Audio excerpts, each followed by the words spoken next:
Yo les gens, aujourd'hui on se retrouve dans une nouvelle vidéo sur les pires débats de One Piece. Dans cette vidéo, il est possible que vous ne soyez pas d'accord avec moi, alors si quelque chose vous dérange, n'hésitez pas à le dire tranquillement dans les commentaires et à m'expliquer pourquoi. Évidemment, si la vidéo vous plaît, n'hésitez pas à liker et à vous abonner. C'est parti! Bon, on va commencer doucement avec le débat Shanks contre Mihawk. Selon moi, ce débat est aussi intéressant que Kaido contre Vista. C'est-à-dire qu'on connaît déjà le vainqueur. La preuve est dans la vivre card les concernant. Dans le Tadabook, Deep Blue, il y est clairement marqué que Mihawk peut rivaliser avec Vista, et évidemment, je ne vous l'apprends pas, Shanks, qui a le niveau empereur, est bien plus fort qu'un cinquième commandant d'un empereur qui, lui, rivalise avec Mihawk. Aussi, pour ceux qui me sortiraient l'argument de Mihawk transforme sa lame en lame noire, cela n'a jamais été dit par l'auteur, ni dans le manga. Il l'a sûrement trouvé comme ça. Pour finir, des gens me diront que Œil de Pigeon rivalisait à l'époque avec Shanks. Mais pour rappel, le Shanks avec lequel Mihawk rivalisait était celui où il avait encore une prime d'1,40 milliard de berries. Depuis, Shanks s'est largement amélioré. Mais pas Mihawk, car vous ne me ferez pas dire qu'un mec qui restait caché dans son château sans s'entraîner et qui va combattre des pauvres pirates de chez Wish comme Don Krieg s'est amélioré. Son seul palmarès est d'avoir battu Das Bones, soit Mister One, et d'avoir rivalisé avec Vista pendant moins d'une minute. Donc Shanks est bien plus fort que cette fraude d'œil de pigeon.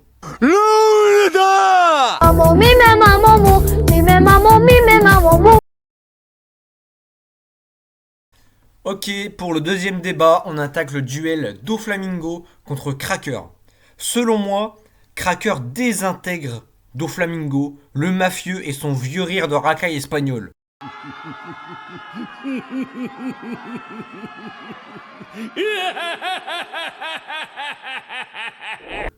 Tout simplement car au début de Whole Cake, quand Luffy se bat avec Cracker, il est aidé par Nami qui mouille les soldats biscuits de Cracker pour que Luffy puisse les manger, car c'est le seul moyen pour lui d'épuiser le vrai Cracker et pouvoir le battre. C'est donc en grande partie grâce à ça que Luffy a gagné, sinon il aurait probablement perdu. Tandis que Doflamingo, lui, sans eau n'aurait rien pu faire, car il est moins fort que Luffy, qui à ce moment-là vient à peine de l'envoyer en tôle, après l'avoir, on peut le dire, monté en l'air. Donc sachant que même Luffy sans Nami n'aurait pas réussi, alors cette racaille de Doflamingo, n'en parlons même pas.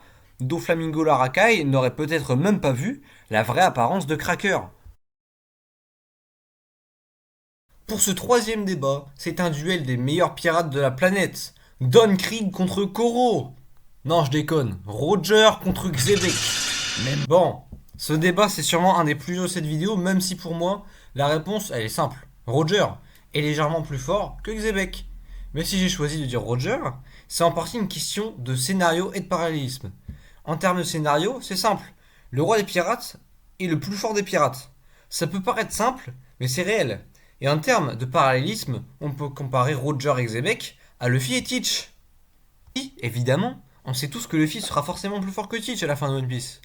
Et sachant que le parallélisme a une grande place dans One Piece, on peut en déduire que Roger est plus fort. Mais il n'y a pas que ça. Lors du combat Roger contre Barbe Blanche Prime, Roger était malade juste avant le combat. Il crachait du sang et il était en phase terminale de sa maladie, alors que Barbe Blanche était à son prime, et malgré tout, ils ont quand même fait un combat super serré, ce qui n'aurait pas été le cas si Roger n'était pas malade. Ce cas-là, oui, ne prouve pas qu'il gagne contre Xebec, mais qu'il est vraiment puissant. Malgré ça, Roger gagne ce duel numéro 3. Pour ce débat, ce sera une confrontation très intéressante. Zoro contre Yamato. Selon moi, Yamato se positionne entre Zoro et Sanji, même si on oublie le fait que Sanji ne tape pas les femmes. Et encore une fois, il y a une histoire de parallélisme.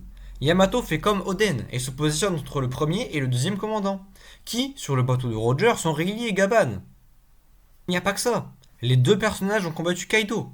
La différence est que Zoro a infligé une cicatrice à Kaido, alors que juste avant, il a encaissé une attaque combinée pleine puissance de Kaido et Big Mom, tandis que Yamato n'a pas réussi à vraiment blesser Kaido et a juste réussi à le retenir pendant quelques minutes, alors qu'il était seul et fatigué de son combat contre Luffy, Law, Kid, Killer, tous les foufourous rouges, et Zoro justement.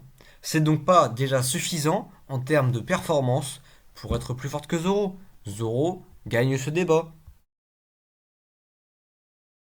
Pour ce cinquième débat, c'est un duel d'anciens. Riley Prime contre Oden. Pour ce débat, le gagnant est logiquement Riley Prime. Tout simplement car le Kaido que Oden aurait dû battre n'était pas à son prime, et donc niveau soit intermédiaire, soit un faible Yonko. On peut le prouver car aux alentours de cette période, Kaido rivalise avec Moria Prime et se font une bataille de 3 jours avec leur équipage. Et donc, sachant que Riley Prime est niveau Yonko et sûrement pas un petit niveau Yonko, car c'est le second du roi des pirates, qui est donc un cran au-dessus des Yonko, Rayleigh est donc plus fort. Aussi, comme dans le débat précédent, il y a une histoire de parallélisme entre Yamato et Oden. Et sachant que Yamato est situé entre Zoro et Sanji, alors Oden est placé entre Rayleigh et Gaban. Il est donc plus fort que Gaban, mais plus faible que Rayleigh. Rayleigh remporte donc ce débat. Ok les gars, pour ce dernier débat bonus, on a le duel Jinbei contre Doflamingo la racaille. Cette fois, le débat est simple. Jinbei est plus fort que Doflamingo. Comme vu dans le débat numéro 2, Cracker est bien plus fort que la racaille espagnole. Et sachant que Jinbei est comme Cracker un troisième commandant d'empereur, Jinbei est plus fort. Également, Eiichiro Oda, au début, avait prévu de mettre Doflamingo à la place de Vuzvu, qui a été battu par Jinbei. C'est pour cela que le surnom de Doflamingo est Joker, car toutes les superstars de l'équipage de Kaido ont un rapport avec un jeu de cartes. King, Queen et Jack pour le valet, on le voit car il n'est pas du tout respecté par King et Queen. L'antagoniste de Dressrosa n'aurait donc pas forcément été le même. Jinbei, le requin baleine obèse, est donc plus fort que Doflamingo la racaille. Ouais, le monde est méchant. Le monde est méchant, ouais. Car si ce scénario se serait passé, il l'aurait forcément battu à la place de Vuzvu. Ok les gens, c'est la fin de cette vidéo, j'espère que vous l'avez aimé. Si jamais vous l'avez aimé, n'hésitez pas à mettre un like et à vous abonner. Aussi, comme je l'ai dit en début de vidéo, n'hésitez pas à mettre un commentaire si vous voulez apporter quelque chose sur un des débats de la vidéo. Sur ce, ciao!